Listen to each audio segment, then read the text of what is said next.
Hey everyone, this is Carl with StoneHouse Foundation Repair. We put together a little video to help you understand the process of getting your foundation repaired. Some people will make it overwhelming. We've broken it down and make it simple for you. There's actually 4 steps to it, okay? You're gonna sign your contract, which tells us, okay, StoneHouse, you're amazing, we wanna use you.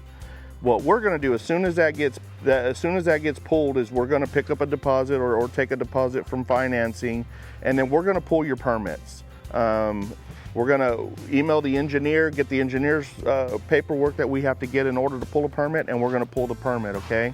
Step 3 is we actually lift the home, right? We come out, we dig our holes, we push our piers, we push our steel in the ground, we lift the home and get everything leveled off, okay? Step 4 is we get our engineer to come out. They usually come out the day we lift or the following day.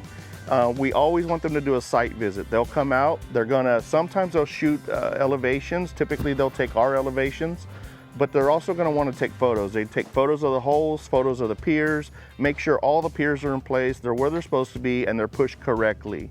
Once we get the engineer out, they give us a blessing. They basically say, okay, StoneHouse, everything looks good, you push the piers right, the house is level, cover up. At that point, we cover everything up. Your foundation's done at that point. All you're going to be waiting for is your engineer report, which will be emailed to you typically within 48 hours after completion, depending on what day of week it is. But that's the process. It's 4 steps, very simple, not overwhelming. We walk you through the process, we make it easy on you.